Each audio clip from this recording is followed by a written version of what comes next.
പറഞ്ഞ കാര്യത്തിന്, അതായത് വണ്ടിയുടെ സൺ റൂഫ് ഉപയോഗിച്ചിട്ട് നമുക്ക് യാത്ര ചെയ്യാൻ പറ്റില്ല. അതായത് അതിൻ്റെ ഉള്ളിൽ കൂടെ കയറി നിന്നിട്ട് വണ്ടി ഓടിക്കാൻ പറ്റില്ല.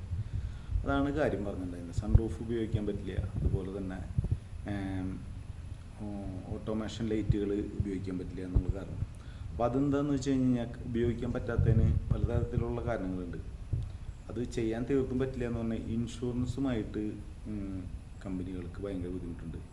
നമ്മുടെ നിയമങ്ങളനുസരിച്ച് മുന്നോട്ട് പോയില്ലെങ്കിൽ അത്തരം കാര്യങ്ങളിൽ വലിയ പ്രശ്നങ്ങളുണ്ടാവും. കാരണം എന്താ വെച്ച് കഴിഞ്ഞാൽ ഒരാൾക്ക് അത് അനുവദിച്ചു കൊടുത്താൽ മറ്റൊരാളത് അതിനേക്കാളും കൂടുതലായിട്ട് ചെയ്തിട്ട് ഇൻഷുറൻസുമായിട്ട് വളരെ പ്രശ്നങ്ങളുണ്ടാവും.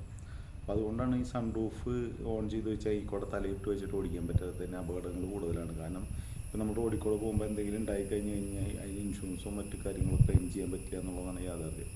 ഇത് മനസ്സിലാക്കാതെ നമ്മുടെ നാട്ടിൽ അതിൻ്റെ വണ്ടി നമ്മൾക്ക് ഉപയോഗിക്കുന്നതെന്ന് വെച്ച് കഴിഞ്ഞാൽ നമുക്ക് യാത്ര ചെയ്യാനാണ്. അതിൽ എണീറ്റ് നിന്ന് യാത്ര ചെയ്യണം. അങ്ങനെ അതായത് കാറിൻ്റെ ഉള്ളിൽ കൂടെ സൺ റൂഫിൽ കൂടെ എണീറ്റ് നിന്ന് യാത്ര ചെയ്യുന്നതൊക്കെ പറയുന്നത് ശരിക്കും പറഞ്ഞു കഴിഞ്ഞാൽ നമുക്ക് അധികമായിട്ടുള്ളൊരു കാര്യമാണ്. അധികമായിട്ടുള്ള കാര്യം എന്ന് വെച്ച് കഴിഞ്ഞാൽ അത് സൺ റൂഫ് എന്ന് വെച്ച് കഴിഞ്ഞാൽ നമുക്ക് എവിടെയെങ്കിലും ഒരു സ്ഥലത്ത് ഇപ്പോൾ വെയിലില്ലാത്ത രാജ്യങ്ങളുണ്ടല്ലോ, അവിടെയൊക്കെ ഉപയോഗിക്കാൻ വേണ്ടിയിട്ടാണ് സൺ റൂഫ്. അതായത് ചെറിയ വെയിൽ കിട്ടുമ്പോൾ കുറച്ച് നേരം തുറന്ന് വയ്ക്കാൻ വേണ്ടിയിട്ടാണ് സൺ റൂഫ് വെച്ചിട്ടുള്ളത്.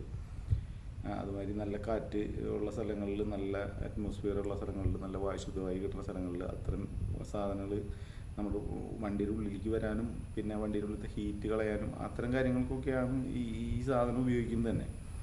ഇത് മനസ്സിലാക്കാണ്ട് നമുക്ക് അതിലെനിറ്റ് നിന്ന് യാത്ര ചെയ്യുമെന്ന് പറയുമ്പോൾ നമ്മുടെ നിയമങ്ങൾക്ക് അത് ആ ഇൻഷുറൻസും അല്ലെങ്കിൽ മറ്റു നിയമങ്ങൾക്കും ARI അതായത് ഇന്ത്യയുടെ നിയമങ്ങൾക്ക് അനുയോജ്യമായിട്ടുള്ള കാര്യമല്ല ശരിക്കും അത്. അതിന് നമ്മൾ ഈ രീതിയിൽ നമ്മളറിവില്ലാത്ത രീതിയിൽ പ്രതിരോധിച്ചുകൊണ്ട് കാര്യമില്ല. കാരണം എന്താ വെച്ചാൽ നമ്മൾ മനസ്സിലാക്കണം.